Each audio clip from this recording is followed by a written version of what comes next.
Siapa tim sepak bola terbaik sepanjang masa? Real Madrid atau Barcelona? Brazilnya Pele atau Argentinanya Messi? Ini adalah debat kusir yang nggak akan pernah selesai di tongkrongan manapun. Tapi pernah nggak sih kamu mikir apa yang sebenarnya bikin sebuah tim jadi legenda? Apa cuma karena tumpukan trofi di lemari mereka? Atau ada sesuatu yang lebih dalam? Semacam DNA juara, sebuah warisan atau filosofi yang mengubah cara kita semua melihat sepak bola. Hari ini kita nggak akan cuma debat, kita akan bedah anatomi para juara ini. Dari timnas yang bikin satu negara bangga sampai klub raksasa yang mendominasi benua. Siap-siap karena kita akan masuk ke dalam daftar yang paling elit di dunia sepak bola. Sebelum kita lanjut, tolong dukung channel ini dengan subscribe, like, dan komentarnya ya. Dan kalau bermanfaat, bantu share ke teman-teman dan nyalakan loncengnya supaya bisa update terus dengan channel ini. Yuk kita lanjut, tonton sampai habis ya.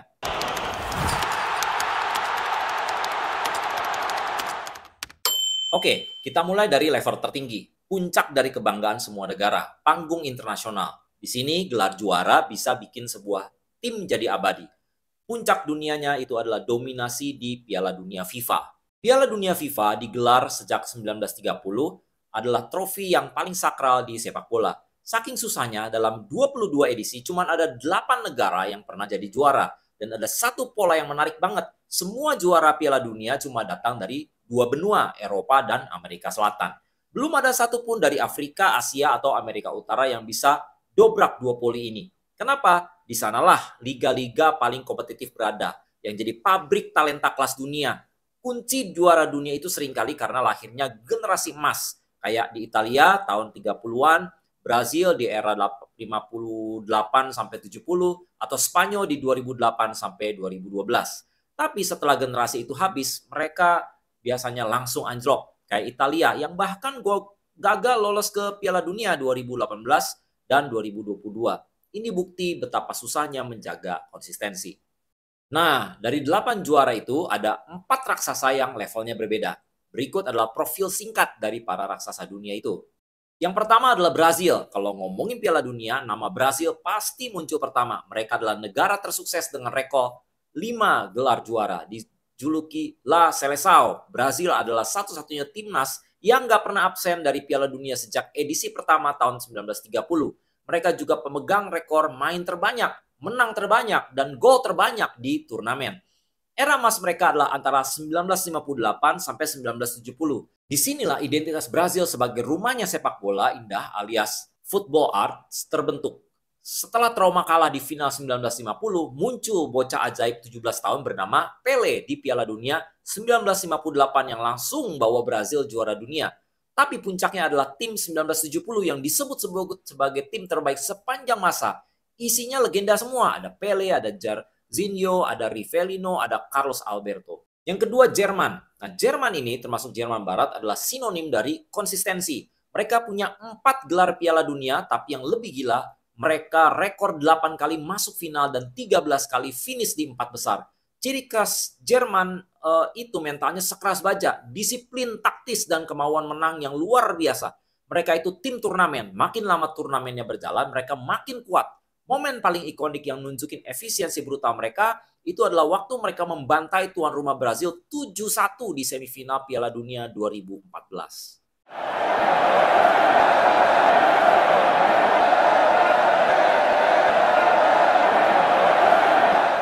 Yang ketiga, Italia. Gli Azzurri, julukan mereka. Juga punya 4 bintang di dada mereka sama kayak Jerman.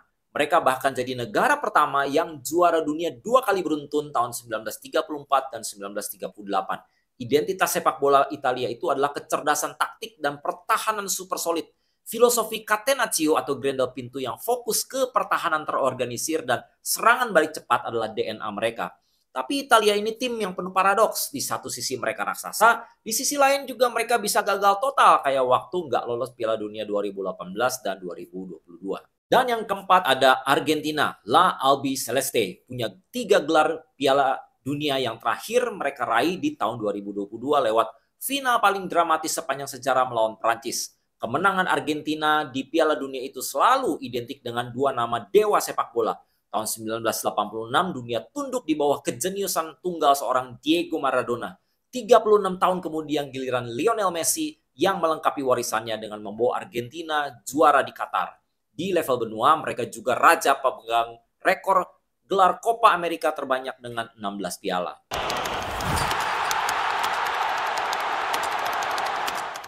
Kalau timnas itu soal kebanggaan negara, level klub adalah tempat di mana drama sepak bola terjadi setiap minggunya.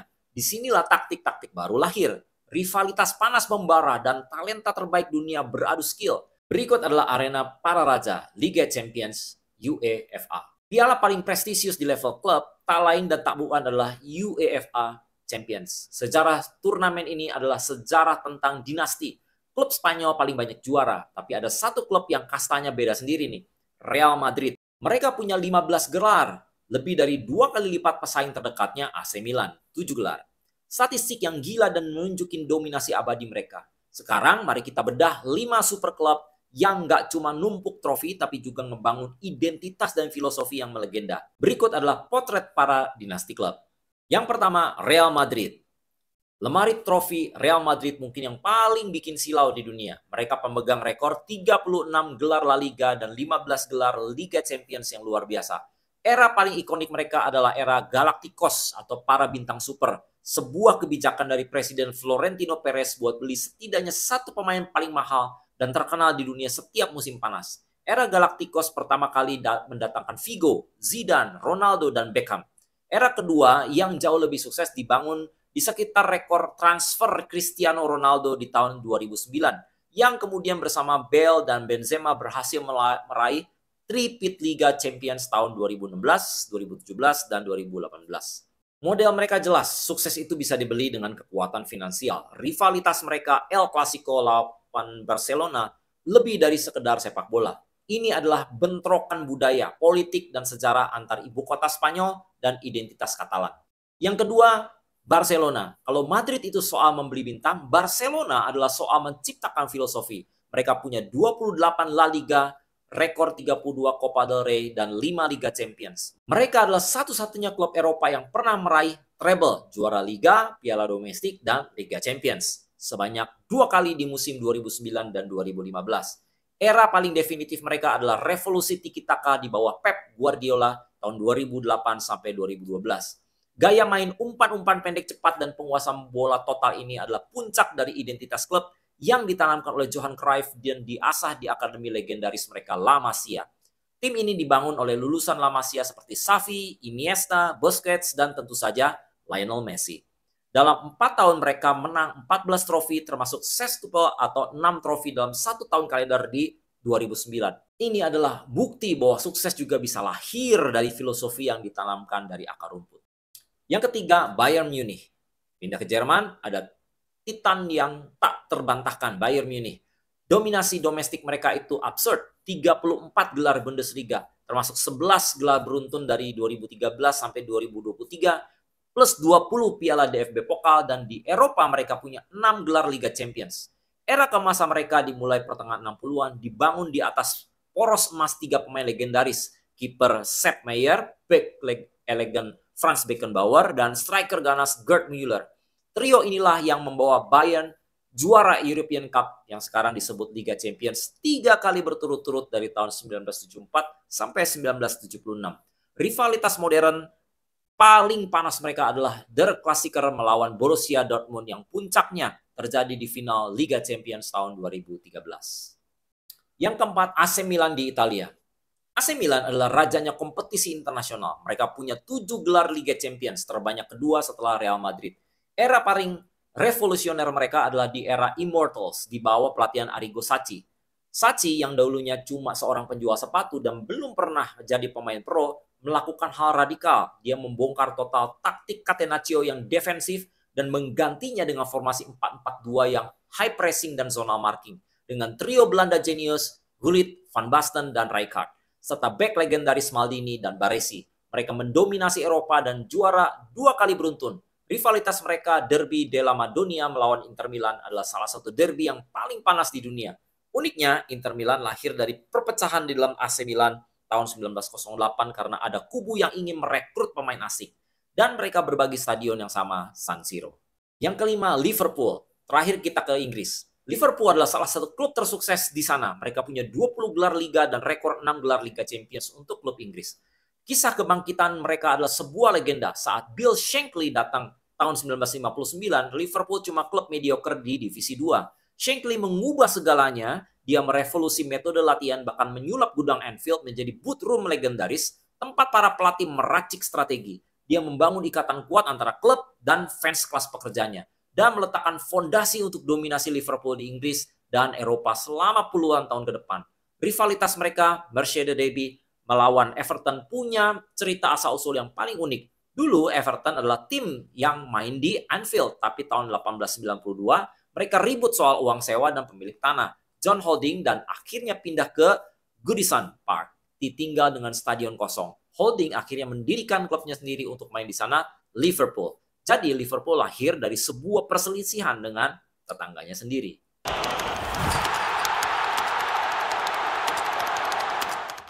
Berikut adalah beberapa fakta menarik di sepak bola.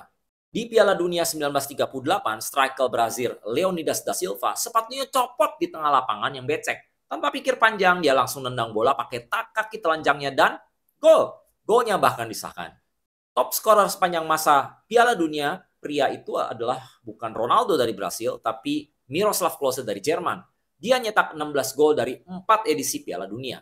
Bayern Munich atau Bayern München didirikan oleh 11 pemain bola yang memberontak dan memisahkan diri dari klub induk mereka, sebuah klub senam bernama MTV 1879. Gara-garanya pengurus klub senam melarang tim sepak bolanya gabung ke Federasi Sepak Bola Jerman atau DFB. Liverpool adalah klub profesional Inggris pertama yang memasang logo sponsor di jersey mereka. Tahun 1979 mereka teken kontrak dengan perusahaan elektronik Jepang Hitachi, membuka jalan bagi era modern sponsor jersey. AC Milan memensiunkan 2 nomor punggung untuk menghormati legenda mereka, nomor 6 untuk Franco Baresi dan nomor 3 untuk Paolo Maldini.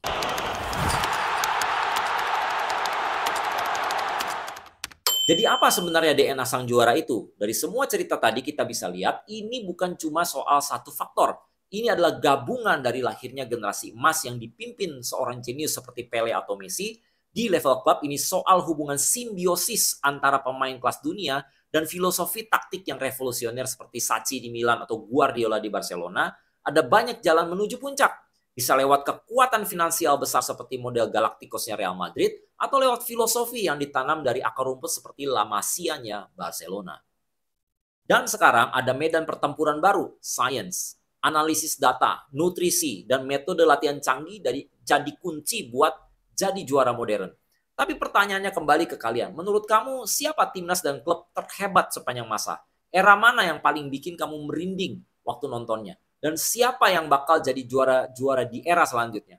Yuk langsung drop semua unek-unek dan pendapat kalian di kolom komentar. Saya pengen banget baca dan ikut diskusi sama kalian. Jangan lupa klik tombol like dan kalau ngerasa jadi lebih terserahkan subscribe biar kita bisa terus ngebahas hal-hal seru seputar sepak bola. Dan share video ini ke teman-teman kamu yang ngakunya fans bola sejati.